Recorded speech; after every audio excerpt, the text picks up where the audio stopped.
What's up, Alex? Trying to be in character. Ah, okay. Yes. Anyways, welcome to game night. I love game night. So, if you don't know us, we're the Boards and Bottles guys. We take amazing games and we try to make them even better, if possible, by pairing amazing beverages. Always happens. All we ask is that you watch the video, like, subscribe, and comment. We love your comments. Excellent. So, another great game night beholds us, and so, or we're beholding to it. I don't know how that goes. What are we playing, Dan? We've got none other than Wyrmspan. Wyrmspan. The new hotness. Yeah, 2024 release, and it's 2024. How do you have this game already? Man, it's almost like we're pros. We know what we're doing. It only took 25, 6, 7, 8 episodes. Wyrmspan sounds a lot like another game. What's it called? I have no idea. Birdspan, Beakspan, Wingspan! Wingspan, there you go. All right. Yeah. Tell me about the game, Dan. So, Wingspan is a little bit similar to... Wyrmspan is a little bit similar to Wingspan. In that, we've got some eggs. These are not candy, folks. These are game pieces. They do look like candy. They do, especially with, like, Easter not being that long ago. Like, we've got these little eggs that we put on here, and they're speckled little eggs. They're great. They're one of the resources of the game. But in Wyrmspan, what you're doing is you are trying to attract dragons into one of your caverns. You've got 3 of them. The game itself is pretty simple. Everybody's going to take a turn, and on their turn, they've got basically 3 actions to choose from. They can excavate a cave, which is they're going to put a little cave piece somewhere in here. And then with your excavated caves, you can entice dragons. And then you can explore these caves and hang out with your dragons and do whatever you do when you chill with your dragon. Get lots of resources. Yeah. Resources, abilities, eggs. My favorite resource, a little wooden meat. It's all about the meat. My favorite resource are these amazing little money tokens that have wings on one side and scales on the other. Golly, these resources are cool. They are. And so what we're going to do in Wingspan is you're going to use those cool little Wyrmspan. Wyrmspan. Wyrmspan. What you're going to do on your turn is you're going to use one of those coins and you're going to get to do an action. And what we've got is this giant stack of cards here. These are all sorts of cool dragons that you're going to be enticing to go to your caves. Can I bring up one important point? Let's do it. Wow. All right, on every one of these cards, you'll notice that it does have an indicator of the cavern it's allowed to go in. So this one can go in the middle one, which is yellow, or the amethyst, the purple one, which is the lowest. And up top is the red one. So it tells you where you're allowed to have these, which cavern you're allowed to have these in, and that's a major point. It is. And because I know sometimes we've played this game already before, and, you know, I don't like to audit, but sometimes you almost have to audit. Yeah, because, like, how did you... Yeah, you are just racking up, because when you explore, you can explore every single dragon cave, right, that you've kind of created and hollowed out. And so, you know, obviously, it's great to have 4 dragons in your top cavern, because when you go to explore it, you get resources from one to the next, and it's like stacking abilities. You're chaining together these awesome combos. So, Wyrmspan's pretty cool. It plays over 4 rounds, so it goes pretty quickly. There's also another board in there that's a Dragon Guild board. And you're going to move pieces around that, and that can give you cool abilities, cool endgame scoring conditions. And some of these dragons are going to give you instant abilities. They're going to give you abilities when you explore. They're going to give you endgame abilities, and they're going to give you end-of-round abilities. This is the middle board that he was... It's that guild. Yeah, the guild. And so there are times when you explore where you can advance and start getting some of those other resources. And when you get to the bottom, that's when you can place one of your cubes, and there are different options that you can put in here for each game that give you different scoring abilities. Some are end-game scoring, some are immediate benefits. Yeah, definitely. One of the things that I like the most about this game is there's no kind of upkeep phase. There is an end-of-round phase.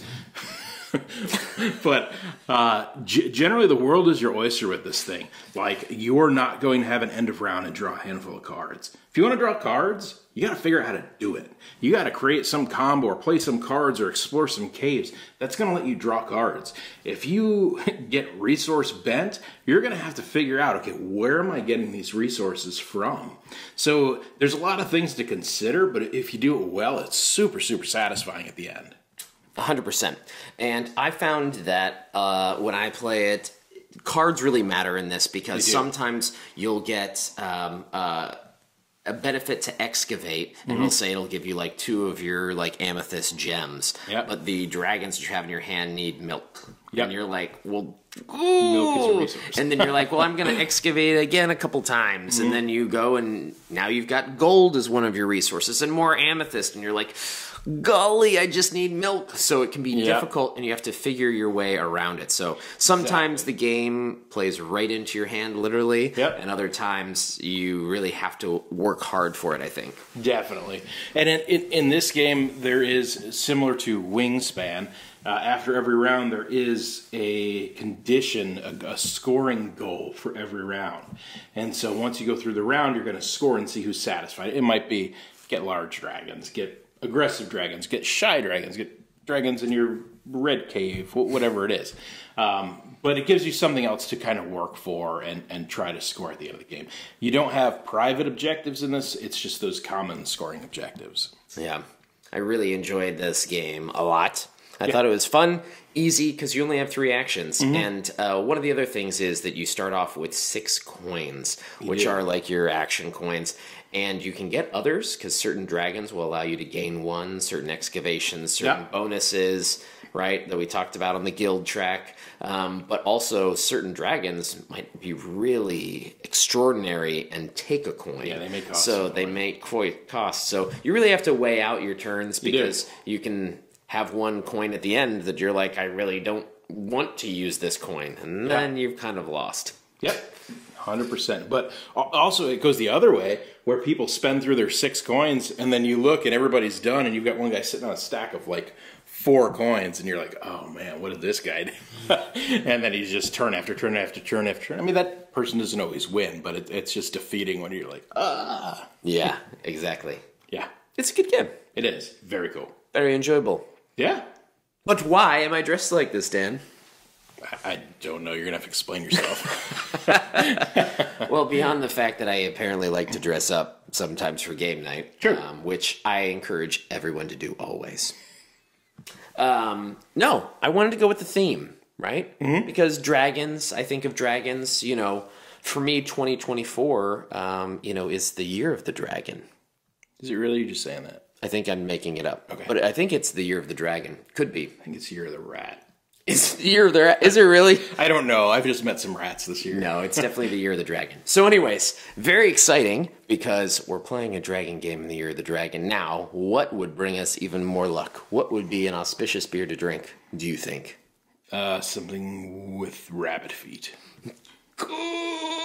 Help him out. Somebody in the comments, just give him a clue. Is it a rabbit foot beer?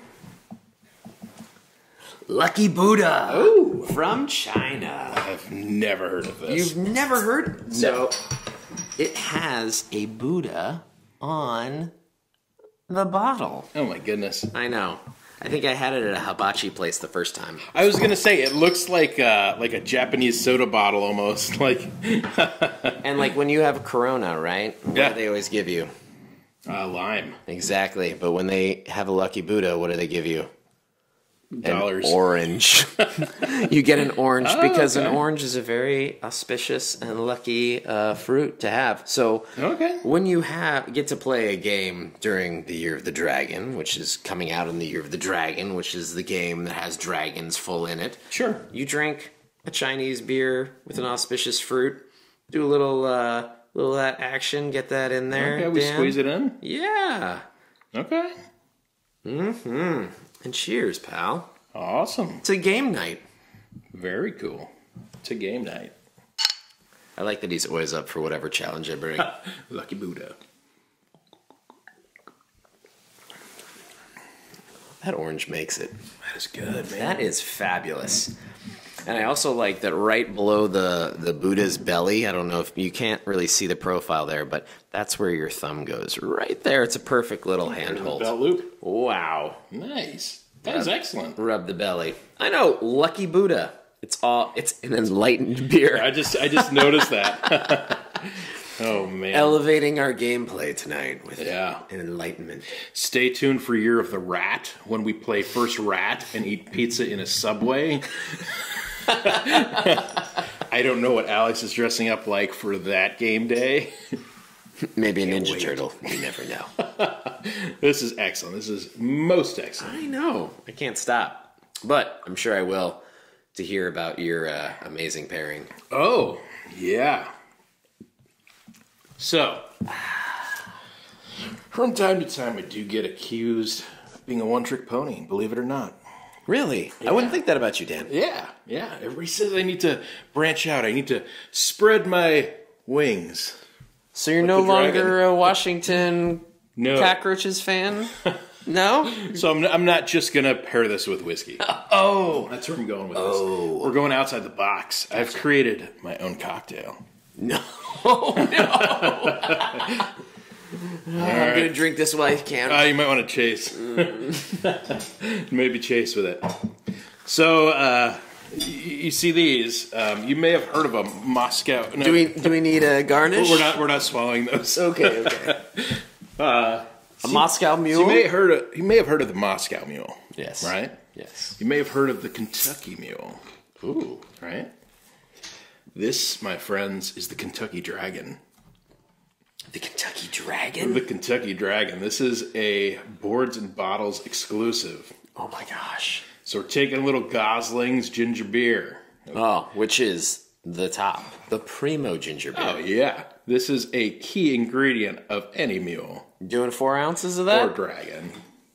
4 ounces of the, I need to know what the ingredients are right now. 4 ounces of this? I think this was 1.5 ounces. Okay, so 3 ounces. 3 ounces. All right.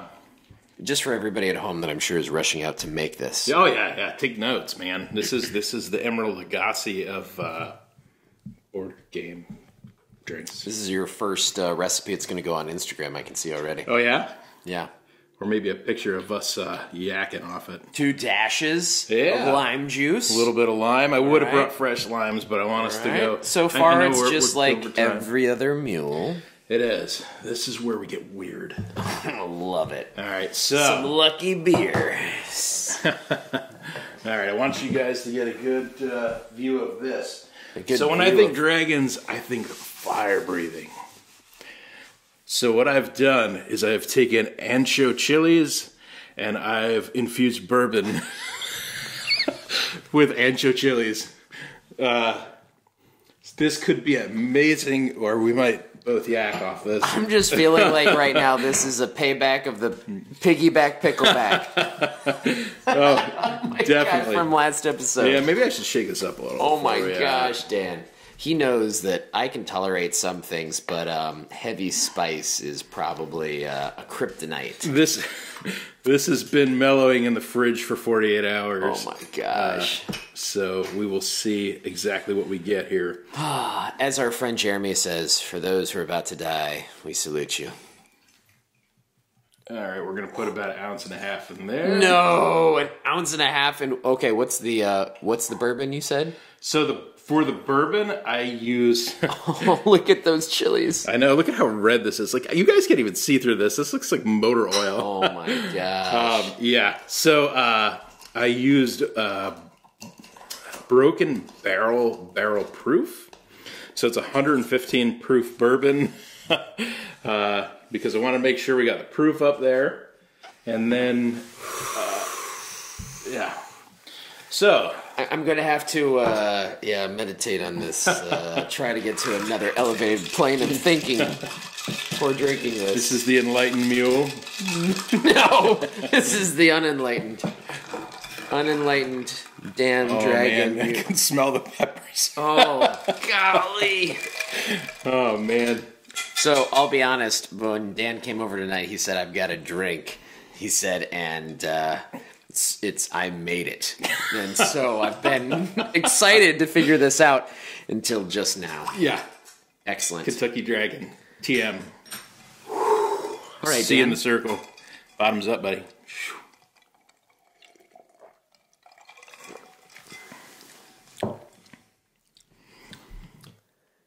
I don't hate it. That is exceptional. I feel like if you had like cut open those chiles and let them like get into it, it would be undrinkable. Yeah, I think that doing that. I think that it's got a little funk. Mm-hmm. I think it's got the ginger beer helps to spice it with the chilies. Yeah. It doesn't, maybe a dash of a simple syrup of maybe. Maybe. I love it though. A little more lime. It's not awful. We'll give it that. But the Kentucky Dragon, I love it. Actually, we'll use it as a base. This is fabulous. It can be improved upon, and it's setting my throat on fire. So, very nice, Dan. So between the Chaser Lucky Buddha, yeah, that's a good idea. And you know what? Now I've got a little bit of a garnish here too. So why not? Well, beautimous. Look at that. All right. So for me, Wyrmspan. Is it Wyrmspan? The Wyrmspan, the not Wingspan. I think close relative. I think that I like the theme of it. Right, Wingspan kept me away a little bit, and I know people are going crazy about the game, but for me, I couldn't get past the bird watching. Sometimes theme does hold a game back for me. It does, and it's tough. Like we sometimes game at a brewery, local brewery, and it's hard to look cool in a local brewery, especially in our community, which is full of old people. And they come by and they say, "What are you doing?" And you're like, "Oh, we're playing a game about bird watching." And they're like, "I did that earlier." Yeah. That was spot on. That was spot on impression. But yeah, exactly. The game is a little bit hard for me to get past for the theme. So Wyrmspan, about dragons, I want to love everything about it. For me, it is very much about, if you get stuck at the beginning where you're trying to have to explore and explore and explore to get resources, it can take you out of the first turn or two. Sure. And it can be hard to get back in if you're kind of pigeonholed. So I think that that's the only gripe I have. And there is a mechanism where you can trade in resources, right? Yeah. 2 resources to get 1, and that helps a little bit. But I know that I've played it sometimes, and I felt like a little bit like, oh man, I didn't get it. And it makes you have a little of that like FOMO of somebody else in their turns. So yeah, I can see that. For me, I liken it almost to an Arc Nova, where I kind of have an idea of where I want to go. And with Wyrmspan, if you're picking up dragons, you've got 3 face up, and then you've got that deck. Sometimes if I don't see what I want face up, I'll just be like, all right, let me take one off the deck. And sometimes that one that I get off the deck just totally pivots my strategy. I'm like, oh man, that's so good, and it pairs with this, and I can do that, and I can do that. And it just totally drives strategy for the next couple turns. I think that I need to play it some more. Yeah. It's a brand new game, and I've probably only played it less than a handful of times. So I think before I make a true decision on it, I have to give it its due, right? So I think right now for me, it's a total half pour with this new concoction, though. I mean, it might make it a full pour, Dan. I really appreciate the lengths that you went. Yes. Oh, man. I give Wingspan a full pour. Into the game, I liked Wyrmspan. I give Wyrmspan a full pour. Wingspan is also cool. You give it a half wing in the yeah. No, they're both solid games. I love being able to chain combos and actions together. Like, that's my jam. Love doing that kind of stuff. So. And you're good at it. Yeah, it's one I enjoy, and both of these. This is going to be a good game night. We've got some very, very unique things for the crew tonight. In both, although I don't have a lot of this left, we might have to pass one around. But yeah, just cut open the chiles and oh man! Well, thank you all for tuning in, and Dan, what do we always say? Let's game hard and drink responsibly, guys. Cheers. Cheers. Woo.